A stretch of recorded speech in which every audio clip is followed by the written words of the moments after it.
You're listening to Sound. Insightful. Bible teaching for a Meaningful. For a meaningful Christian walk. Now,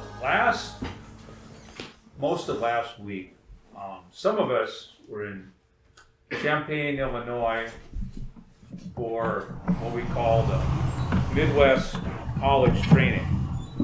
Now, we're not being trained to be college students, but it's for college-age people. And I was counting, it looks like there are about 7 or 8 of us. Maybe I'm not counting myself, maybe 8 or 9, who were there. And one thing we did, everyone was required to memorize verses, right? Yeah. And then we get tested. So we probably should start out with a test tonight.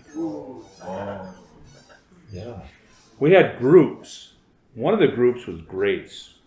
I remember that. And I think we have some people who are in that group, right?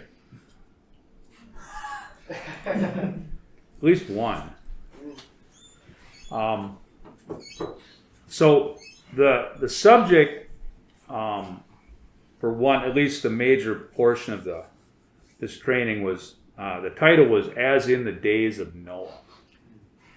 That comes from a verse in the Bible.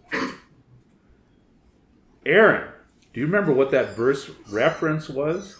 Yes. Matthew 24:37. Do you remember the verse? Yes. Just as the days of Noah were, so will the coming of the Son of Man be. Very good. Right. Then, Natasha, I know, memorized a lot of verses. Did you get a chance to recite it? Did you get called up?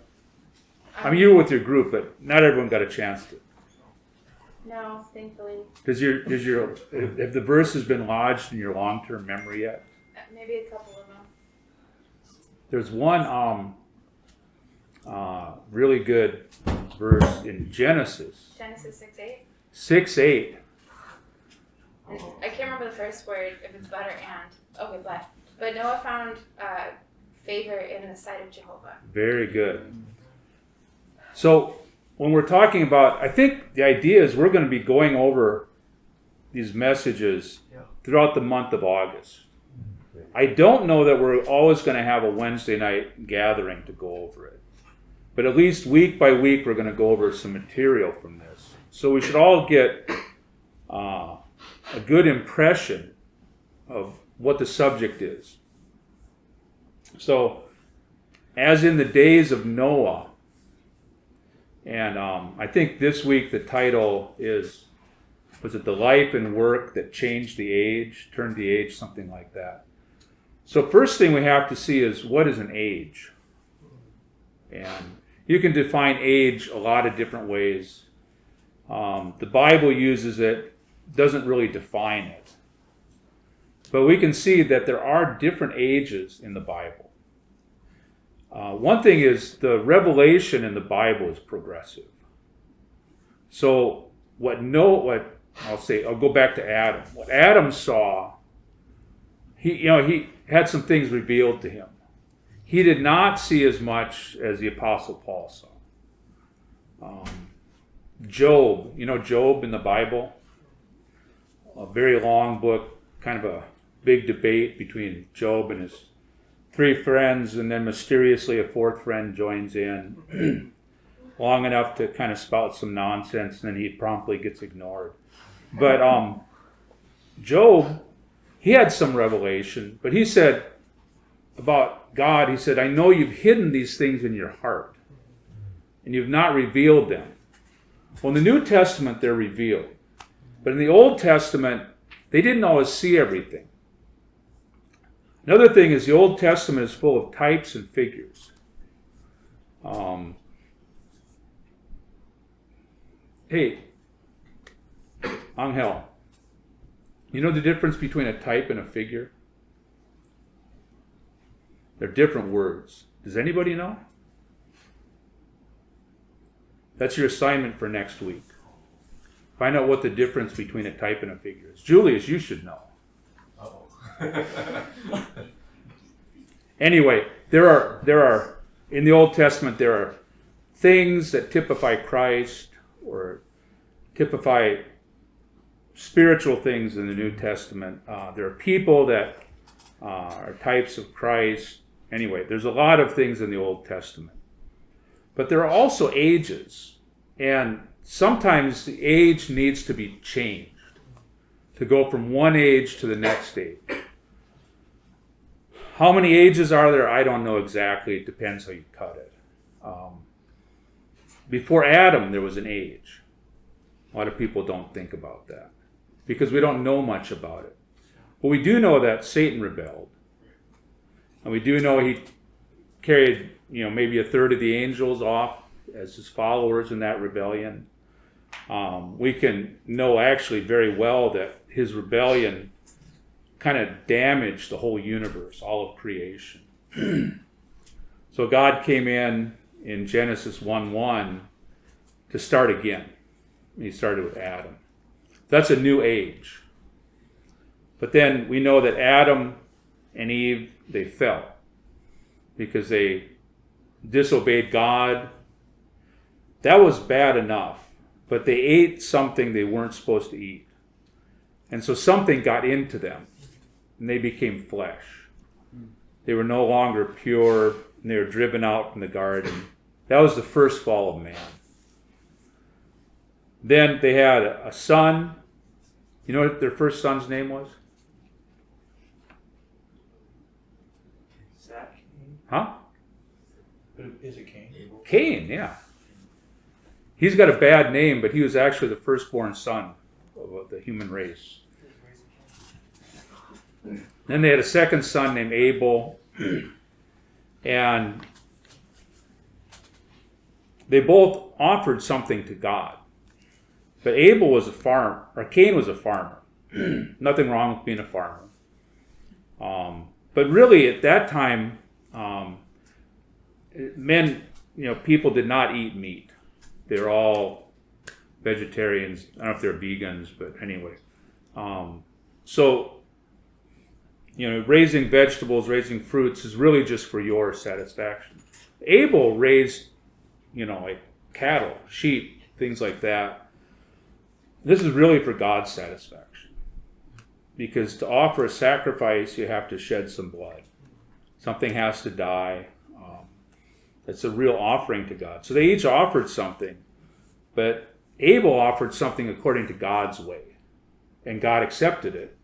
Cain offered, probably a very fine basket of fruit or something. And God rejected it. We would, condemn God for not being inclusive enough or something. But when you worship God, you got to do it His way. And you've got to do things that He enjoys. Just like, if I want to do something for you, I want to take you out for dinner, where would you like to go? I mean, you've probably got some things you like, right? Me? Yeah. Yeah. Yeah. There's probably some things you don't like. Yeah. Yeah. So if I want to make you happy, I take you to the place you like, right?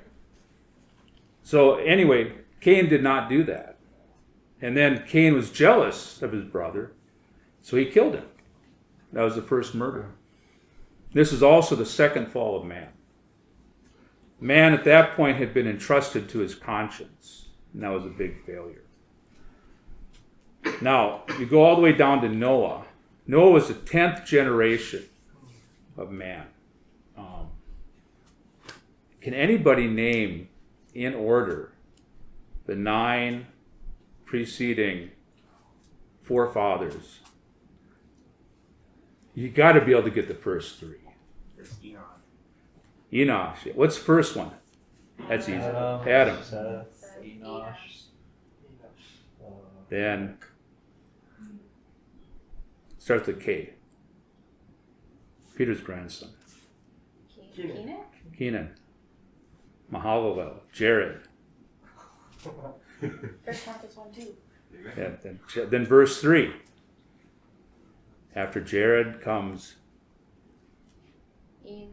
Enoch. First person who was raptured. He was on the earth 365 years, walked with God. He knew how to walk with God. This was a big, big advancement. All of these ones, you get to, Adam, Seth took the place of Cain and Abel. And Enosh, he's a frail man. And it says, then men began to call on the name of the Lord. So he recognized his mortality. He knew how to take God as to supply his needs, as his enjoyment. That's the third generation of mankind. Then you go a couple more generations, a few more generations, you hit Enoch. 365 years on the earth, and Jehovah took him. He said he walked with God. That must not have been a small thing, to be able to walk with God. Plus, it was not, he walked with God for an afternoon. Or, he had a really good week. Didn't have too many failures. 365 years. That's significant, probably. It's the same number of days in a year. But anyway, he was taken. After Enoch, you've got who? Methuselah. So at least in the record, he's the oldest man that ever lived. How old was he when he died? 969. Well, yeah, you got 969. And do you know what his name means? I think literally it means something like javelin, but someone's name. But it's like when he dies, it will come. And this was a prophetic word concerning the deluge, the flood that was going to come. Then Methuselah's son was Lamech, and then Lamech gave birth to Noah. 10 generations.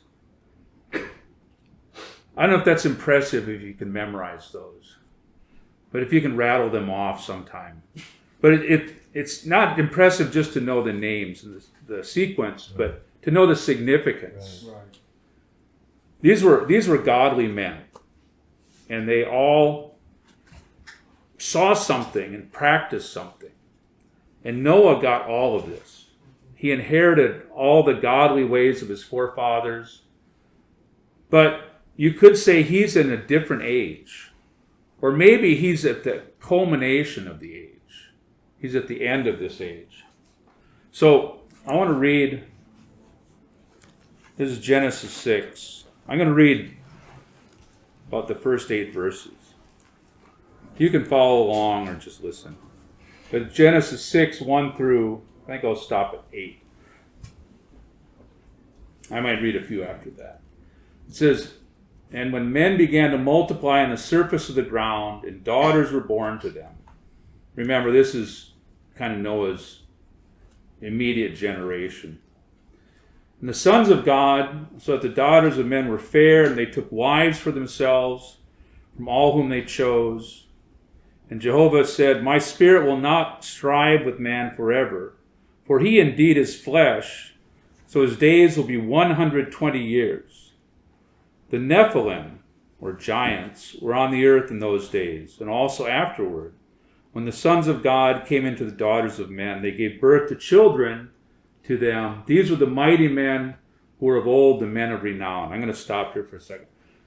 This word Nephilim, it means literally mighty men, giants. Like, in the Bible, of course, everybody knows one giant, Goliath, right? I actually know someone, I don't know if he's named Goliath, but he took the name Goliath. He's from another country, but he's like the only person, I've never met a Goliath. I was bigger than him. So I'm not sure he knew what the name really meant. But Goliath was, he's probably 9 foot tall, 9 foot plus. Human beings, they're, physiologically, they're just not made to be that tall. You get someone 7 foot, these kind of world record guys who are like almost 8 foot tall, they've got a lot of problems, physically. Just because we're not engineered to be that big. But when it says, the sons of God, they went in, took the wives, the sons of men. There's some consideration what this term sons of God means. but I think it's pretty clear. I'm not going to get into it, but if you don't want to take my word for it, we can get into it why it's that way. These are the angels. If you ask me how angels can come in and procreate with human beings, I'll just tell you, I do not know. But they did, and they gave birth to mighty men. If you look at, this is just an aside, if you look at mythology, like Greek mythology, Roman mythology, they had mighty men. And they're like the offspring of their gods with human women. I don't know. I think that this matches the story pretty well. Probably, their supposed gods, we know they're just one God. But there are heavenly beings, like angels. So maybe they came in, had some children. But anyway, this is really, really, really an insult to God. We shouldn't look at it and say, this is great. Wow, this is amazing. This is a miracle. No. God's ordination is everything mates with its kind to produce things after its own kind. So for angels to go in to take human women as wives and have children with them, this is a big, big rebellion against God's ordination. And then it brought in a strong element of impurity and corruption into the human race. So God is like, man is just fallen, they become flesh. Then on top of that, now they're, having these children. What am I going to do? What am I going to do? So you go to verse 5.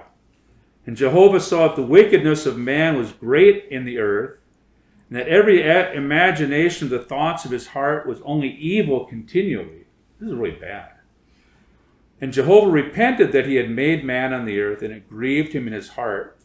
And Jehovah said, I will blot out the man whom I have created from the surface of the ground, from man to beast, to creeping things, to the birds of heaven, for I repent that I've made them.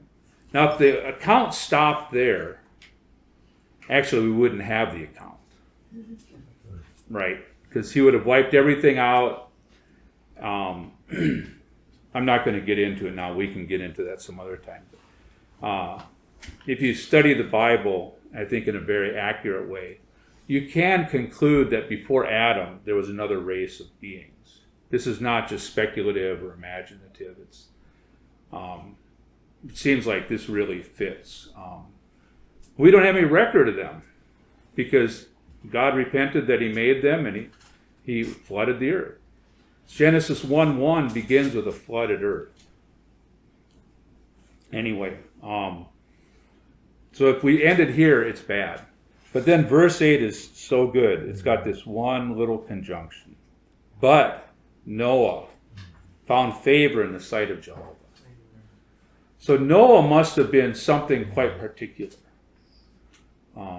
Now, at this point, he was 500 years old. So he wasn't just like, oh, there's this new baby. I really like him. Maybe he'll be the deliverer. No, he had lived for 500 years. In the end of the previous chapter, it says, and Noah was 500 years old. Verse 32 in chapter 5. So Noah had been walking with God. He'd probably calling on the name of the Lord, making offerings properly, doing everything according to the proper ways of his forefathers. And so he found favor. Sometimes it's translated, he found grace. It's perfectly equivalent translation. But he was a really particular one. God wanted to wipe everything out, but he had Noah. I mean, it's just like, what's Matthew 24:37? Just as the days of Noah were, so will the coming of the Son of Man be. So this is making a comparison between the days of Noah, which we're into now, with the coming of the Son of Man, sometime in our future, but probably not in our far future. It's probably in a very, very near future. But if you look at the days of Noah, the days of the Son of Man's coming, second coming, will be very similar. Do you know what the verses after that say? No, okay. I'll read them. For as they were in those days, this is verse 38, before the flood, eating and drinking, marrying and giving in marriage, until the day in which Noah entered into the ark. And they did not know that judgment was coming, until the flood came and took all away. So also will the coming of the Son of Man be. So they were just going about their daily lives, marrying, giving in marriage, hopefully not marrying the angels, but anyway. They had no clue that the judgment was coming. If you read the account in Luke, it's similar. Drinking, eating, marrying, giving in marriage, till the flood came and destroyed them all. It also compares it with the days of Lot. Lot was living in Sodom, very, very evil city. They were drinking, they were buying, they were selling, they were planting, they were building. But then one day it rained fire and brimstone and destroyed all of them, except Lot and his 2 daughters, because they got rescued. Because of Abraham's intercession, not because Lot found favor in the eyes of Jehovah. Lot wasn't that great. But this is what the condition was.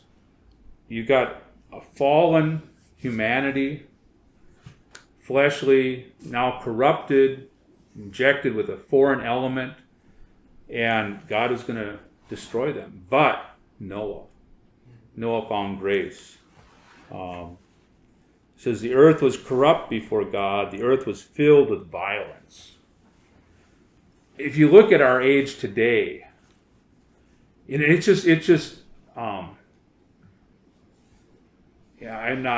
don't enjoy it. But you just look how rapidly things are degrading. And if you haven't been alive for a while, Peter and I, we've got a little different perspective. He's older, but we're the same generation, right? I found out, this is terrible. I don't know why I even share this, but Sam, my son, was there, and I was having lunch with someone who, I don't really know him. He doesn't know me, and he found out, Sam is related to me, and he said, "Oh, is he your grandson?"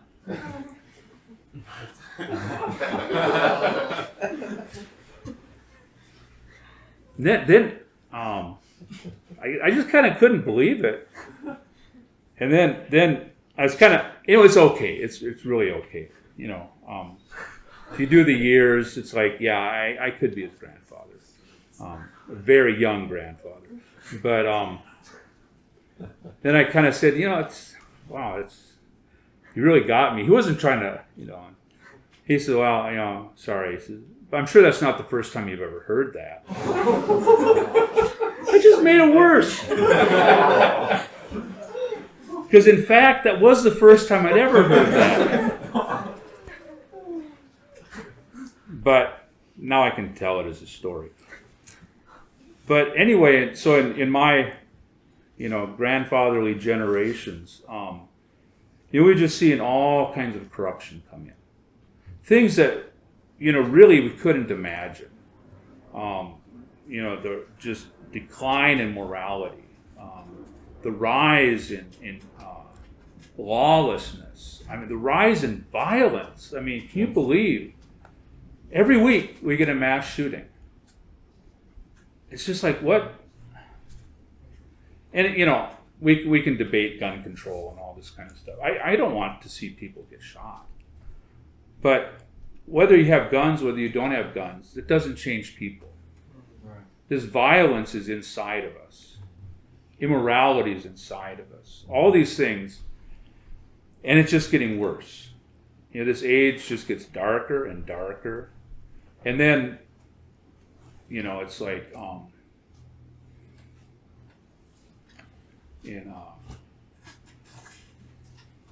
Judges, couple times. I think 3 times. It says everyone did what was right in their own eyes. 21, 25. Very good. Anyway, but not holding God, in their conscience. Romans chapter 1, there's a verse. It says, not only do they do these things, they take fellow delight in others that do them. So it's one thing, if I had some kind of weakness or some kind of besetting sin, at least, recognize it's sin. Instead, it's like, oh, you too? Maybe we can convince, Angel to go along with us too. And then if we can get Daniel, boy, that's a real prize, get Aaron, then we'll get some of the sisters. Then pretty soon it's like, oh, it's okay. Right. And it's not okay. The Bible is very clear. But this is just a condition. So this is the age we live in.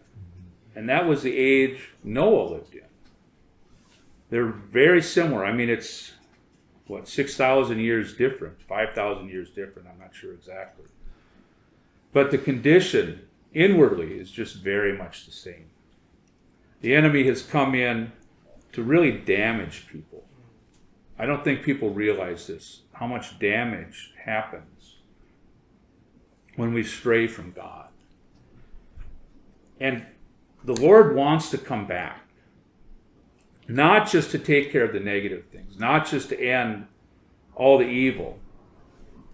He wants to come back for something positive, which is the builded up church, which is the bride. At Noah's time, Noah got this revelation. Apparently, his forefathers did not have it. And I shared this there. I went through and I made a timeline of when everybody, they were born, how long they lived, and then they had a lot of sons and daughters, but they only listed one.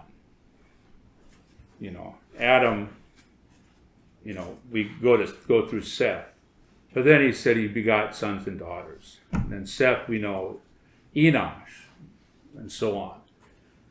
If you trace all of those, you can see how old they were when they died. Peter, you probably know this. How many of his forefathers? It's like, I knew my father, and I really didn't know his father. He died when I was about 2. I had one great grandparent that I think she died when I was about 6 or something. So I could say I knew at least, 3 generations? How far back in Noah's generations? He knew Methuselah, that's his grandfather, because Methuselah was alive until when he died, the flood came. Did he know his great-grandfather? Did he know his great-great-grandfather? Did he know his great-great-great-grandfather? This is really amazing. He didn't know Adam. Adam died before he was born. He didn't know Seth. Seth died before he was born. 3rd generation, Enosh. Enosh lived for the first 74 years of Noah's life. It doesn't say that he knew him, but 74 years, and they weren't living on the other side of the world. Probably they said, hey, let's go visit great, I think it's 5 times great-grandpa. The only one after Enosh that he couldn't have known is Enoch, because Enoch was taken before Adam was born. So he could have said, hey, great-grandpa Enosh, you started to call on the name of Jehovah. How did that happen? Show me, tell me. And then maybe he couldn't know Enoch, but he could know Enoch's son. Tell me about your dad. It says, he walked with God. So he inherited all these things. But these godly men never got the vision to build the ark. So Noah was the unique one that God used to end the age, to end that age. And to do it, well, we'll get into these things in the next weeks, but he found favor in the sight of Jehovah. So number one, you want to find favor in the sight of Jehovah? I think we can all say, at least to a degree, we're saved, but then we've also been called to really follow the Lord. So we can participate in a way that maybe other people, they've never really seen this. Noah could participate with God's move in that age to build the ark because God gave him the revelation. And then he applied himself, and it still took him 100 years. But he built. Someone was saying, I don't know if they said it during one of the messages, they read something, maybe Noah planted the trees to use for wood. I mean, can you imagine? So I don't have enough gopher wood, we better plant some. That takes, years, a lot of years to get a tree big enough to use for wood. I don't know if that's true or not, but anyway, they built. And then when the ark was completed, then they got all the animals onto the ark, and then the flood came. And that age changed. That they came out of the ark after more than a year, and they entered into, at least in type, a life in resurrection, living in the kingdom. The Lord Jesus will come back, and he's going to come back. The ark is, if you get into the typology of it, it's a very, very good type of the church. The church needs to be built. Matthew 16:18. Warren. And I also say to you that you are Peter, and upon this rock I will build my church, and the gates of Hades shall not prevail against it. Very good. Wow. I'm impressed. You got a good memory. I'd memorize verses, just to recite them, then they'd be gone. It's good to get those into you. The Lord said, I'll build my church. He didn't say I'll create the church or I'll call it into being or something. He says, I will build my church. So Noah and his family participated in building the ark. So we need to participate in building the church. When the church is built, when fully built, you could say it's being built now. I don't know what stage it's at, but for sure it's being built. But when it's completed, and I think we'll know when it's completed, then the Lord can come back and this age will end. So if you want, in that day, apparently no one aligned themselves with Noah. I don't know if they thought he was crazy or if they just, I don't want to build an ark, Anyway, they did not have the revelation. So other than his 3 sons, no one participated.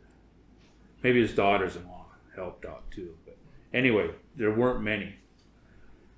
In this age, we see the vision. The church needs to be built. So seeing that vision, we need to apply ourselves to that. Otherwise, if Noah had all the blueprint, all the materials for the ark, and he never built it, he would have perished like everyone else. So we need to build the church. We need to build ourselves into the church so that when the judgment comes, and it will come, we will be saved. We will not enter into that judgment. We'll be taken. We'll be like Enoch. It's going to be way better to be Enoch than I want to hang around and see what's going to happen. You do not want to see what's going to happen. Watch it from heaven. I mean, probably will get a good view of what's going on. You do not want